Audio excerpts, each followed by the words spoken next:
Hello and welcome.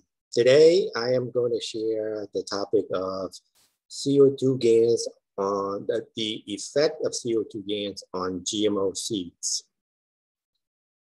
Those that are familiar with Keshe plasma technology or GANS technology in particular, that CO2 can reverse the effect of GMO, meaning it can turn GMO seeds back into its original form. When we soak the seed before planting, we soak it in the liquid plasma water of CO2. The amount of time, the amount of reversal depends upon the seed that is being soaked in the liquid plasma. But what today I want to share more and discuss is the deeper level of reversing the process of GMO. But I doubt there has been any studies that look at the deeper level, because when we look at reversing GMO seeds, we are looking at the initial stage of soaking the seed. When the seed has that hard cover around it, it has a McGrath field that is pushing all energy out. It does not allow energy from the outside environment come into the seed, which is incubating inside. When we soak the seed into the water, the shell begin to loosen up, water begin to soak in, that's opened the seed up so it's able to receive, you can say, nutritions, you can say energy from outside in to nourish the seed so that it can grow into the bigger plant. And during that process, the CO2 would drain the energy of those filters or those McGrath overlapping or all those modification layers around original seeds. When a GMO seed is modified, it has different layers around it, many layers around it, depending on how much modification has been made. So the CO2 will slowly drain each layer out. What I will discuss here is the effect of CO2 on the plant during its life cycle, meaning beyond the seed soaking stage where the modification or the reverse modification happened. For me, I believe not just during the soaking process, but during the life cycle of the plant, it also can be reversed. Because when the plant grow in that environment, the mother plant itself and the future seeds, when they come out in that environment. And that environment, CO2 is always active. It's always engaging. It's always draining and balancing out. So the amount depends on each seed and the environment. I mean, later on, I will share more about more practical example of what CO2 does to GMO seeds, because right now there is not enough, as you can call, case studies where we can compare and use, grow GMO products and use liquid plasma CO2 and see what happened to the seeds, the offspring, the fruits, the byproduct, and we use that for the next generation to see what happened.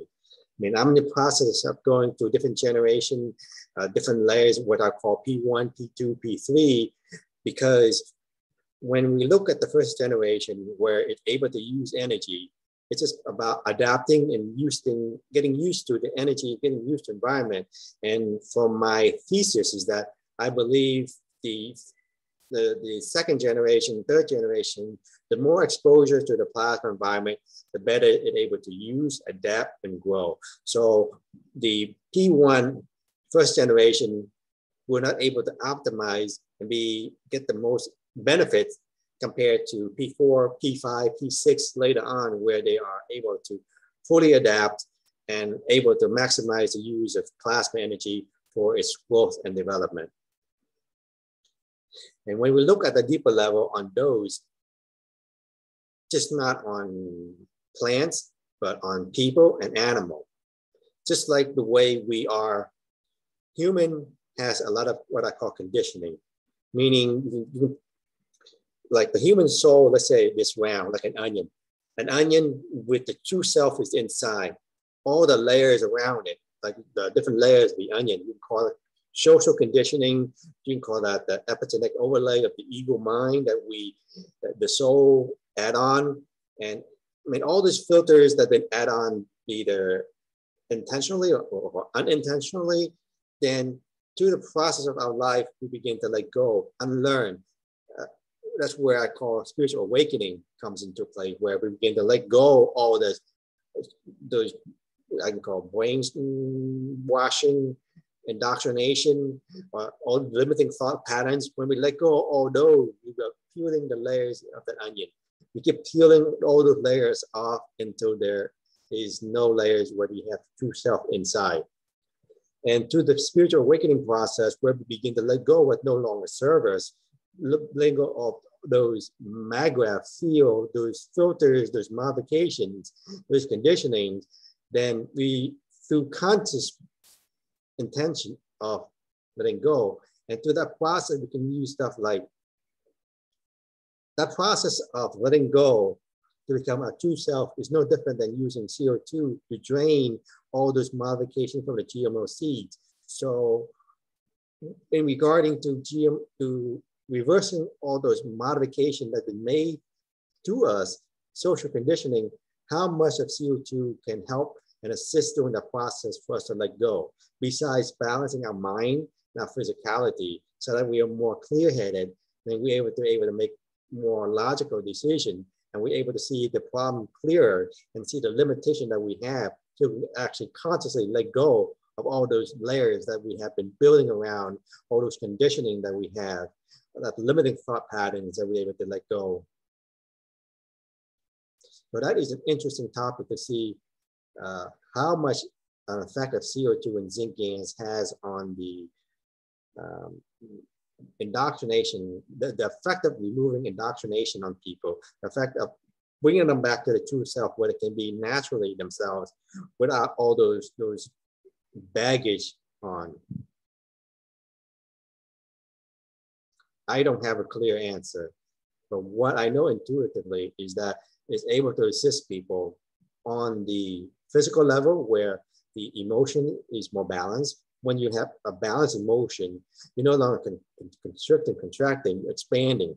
When you expand, your frequency raise up, your constant awareness open up, so you're able to tap in, tune in, and get access to more knowledge, more information. And you're able to see more things that was not within your conscious awareness. Now, when you expand your field out, your McGrath field, you're able to have more access consciously to knowledge, to energy, to all things that was not within reach before, because we're contracting from fear, hatred, anger, all those negative energy that has been limiting us into a finite size. So when we let go of those, then our field expand.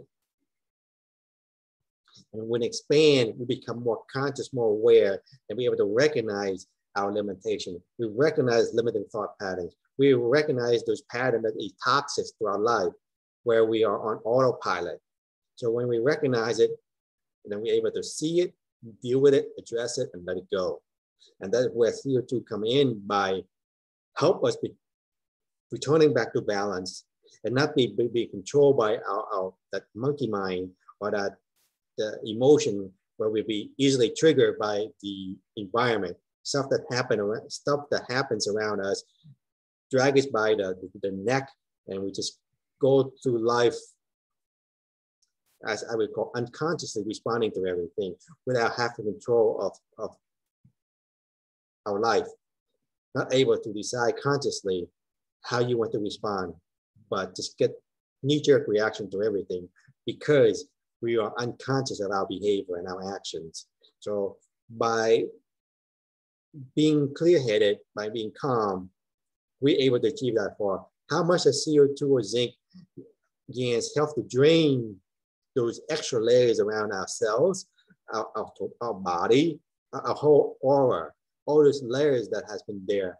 How much will CO2 and zinc able to drain eventually, slowly, over time, to help us get back to our original self, our true self, without all those fear, anger, hatred, limitation. And that is something I don't think we have any tools or equipment to measure the different layers. Like when we use metaphorically the onion, there is nothing we can use to see, okay, this guy, because of his sole purpose and conditioning, social conditioning, and brainwashing, indoctrination, he has 60,000 layers. And he's able to remove 20,000 layers so far. He has 20,000, 40,000 more to go. It's not really on a scientific level where we can gauge to see how much. The only thing we can do is see where we are in our personal stage of development. We see how much we're able to let go, how much our vision has been expanded. So we only do self-analysis. We have to intuitively see where we are in our stage of development and how much we're able to let go of all that indoctrination, all the things that we've been cramming into our head since we were born. Now we have to take it out, and throw it out. So I like to see that in comparison from that versus just how we act in the environment, because it's the same thing with the trees and the animals and the plant. It does not have the social condition that we have, the indoctrination, but what it has is those not natural modification to its genes in the initial phase. And what I like to see in further studies is how can CO2 help to reverse the modification that has been made through time. Where does it stop? If I use CO2 constantly, for example, here in Asia, in Vietnam, we grow rice. If I use a genetically modified rice and through the life cycle of P1, P2, P3, P4, if I constantly use CO2, how many generations does it take to take that rice back to what it was before, like when it was a grass? Rice or wheat was a grass before, and how long does it take? Or there is a limit to how much CO2 can drain through its modification. And that is a case study I would like to see. But in this video, it's just a short introduction to introduce people to the potential of what CO2 can do to genetically modify seeds and how it reverses the process by removing those different modification layers, those different McGrath field that has been added to the original seed. Thank you.